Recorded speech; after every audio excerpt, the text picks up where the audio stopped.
মানুষ কইরা গে নাকি নারীর পান্তা হাতে গিলা খাইছো 1000 টাকার ঘি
এই রঙের মেলা।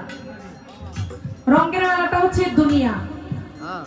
এই দুনিয়া এখন আছে, একটা সময় পৃথিবীতে কিছুই থাকবে না।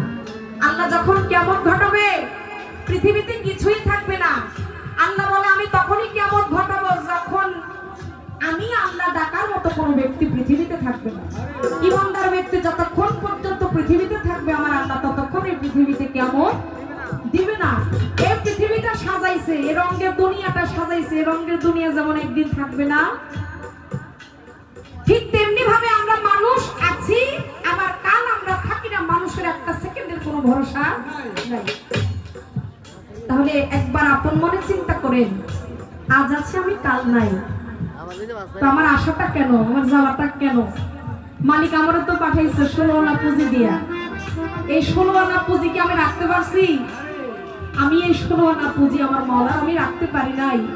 তাই রাখতে পারি নাই বিধাই আমার মতো পুতুল দেওয়ার আম মানুষ, সাধারণ মানুষ আর আলিমউদ্দিন শাহ বাবা তিনি আল্লাহর একজন ওলি, তিনি এই 16 আনা রাখছে বিধাই তিনি আল্লাহর ওলি হইছে।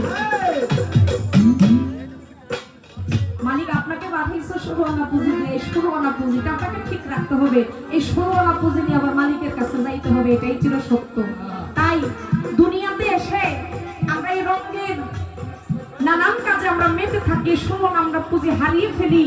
16 আনা পুঁজি আবার ফিরে পাওয়ার একটাই উপায় আছে, সেটা হলো বেলায়েতে যুগে একজন ওলির কাছে গিয়ে আত্মসমর্পণ করলে তবে এই 16 আনা পুঁজি আপনার ঠিক থাকবে, নিজেকে আপনি প্রকৃত একজন মানুষ হিসাবে গড়ে তুলতে পারবেন। মানুষই হইলেন না, আপনার আশাটাও খাও, এই জন্য যাবাটাও খাও। তাই পৃথিবীতে আসছেন, প্রত্যেকটা কর্ম আপনি যাই করেন না কেন ওই কর্মের সাথে আপনার মুর্শিদকে আপনি স্মরণ রাখবেন, আল্লাহর জিকির আপনি সর্বদাই করে যাবেন। ও বাজান, যে কর্মই করেন না কেন ওই কর্মে যদি আপনার জিকিরের ধ্বনি থাকে আপনার মৃত্যুটা হবে সার্থক। আমার খাজা বাবা আল্লাহর এমন একজন ওলি, যে খাজা বাবা মাতৃগর্ভ থেকে যে দুনিয়াতে আসছে তিনি জিকির করতে করতে আসছে। সুবহানাল্লাহ। আবার এই খাজা বাবা পৃথিবী থেকে যে বিদায় নিছে তিনি জিকির করতে করতে বিদায় নিছে। আবার একবার বলেন সুবহানাল্লাহ। তাহলে তারা হলো আল্লাহর ওলি। আমরা ওইরকম কর্ম করতে পারি না বাবা, যার জন্য ওই যে আমার ভাই বলছে মুখ দিয়ে আল্লাহর কাছে কিছু চাইলে আমরা কিছু পাই না, কিন্তু ওলি আল্লাহ চাইতে দেরি আল্লাহ দিতে দেরি নাই। কারণ তাদের মুখ পবিত্র, সর্বদাই তাদের এই মুখে আমার আল্লাহর নামের জিকির থাকে, ধ্বনি থাকে। আর আপনি আর আমি ঘুম থেকে উঠার পরে ওই কার বাড়ির বউ কি করলো, কোন বাড়ায় কি করলো, কার ক্ষতি কে করছে, এই সমালোচনা করার ধান্দায় আমরা থাকি। কথা ঠিক কিনা? তাহলে আপনি এক দাঁত দিয়ে মানুষের বদনামি করবেন, এক হাত দিয়া আপনি 2 হাত দিয়ে মানুষের ক্ষতি করবেন, ওই হাত তুইলা এই মুখ দিয়ে আল্লাহর দরবারে কিছু চাইলে আল্লাহ কি আপনারা দিব? আল্লাহ কি এতই টাকা পড়ছে? আর আমরা মানুষ, সে আল্লাহকে আমরা দোষী করি, আল্লাহর দরবারে আমি চাইলাম কই আল্লাহ তো আমার দিল না। আর দেওয়ার কাজ করেন তাইলে আপনি পাইবেন। খাজা বাবা দেওয়ার মতো কাজ করছে, এজন্য খাজা বাবা আল্লাহর দরবারে ফরিয়াদ কইরা মানুষের জন্য যা কিছু চাইতো আমার আল্লাহ আমার খাজা বাবার কথাই তাই দিত। খাজা বাবা ছিল ওসিলা, দেওয়ার মালিক ছিল আমার আল্লাহ। তাহলে হে মানুষ, তুমি নামে মানুষ হও না, তুমি কর্মে মানুষ হও। তুমি কাজে মানুষ হও, ওই কাজে তুমি মানুষ হইলে তুমি যে কর্ম করে এই দুনিয়া থেকে যাবা, তোমার কর্মেরও সুনাম আছে, তুমি মানুষটারও সুনাম আছে। তাই নিজেকে চেনার জন্য, নিজের হাতকে পরিচালনা করার জন্য, নিজের পাকে পরিচালনা করার জন্য, নিজের মুখটাকে পবিত্র করার জন্য নিজেকে আত্মসমর্পণ করতে হয়। আমার আলিমউদ্দিন শাহ আল্লাহর ওলি যারা আছে, যারা সত্য আল্লাহর ওলি, তাদের কাছে গিয়ে নিজেকে চেনার চেষ্টা করেন, তবে আপনার আর কোনো যন্ত্রণা হবে না।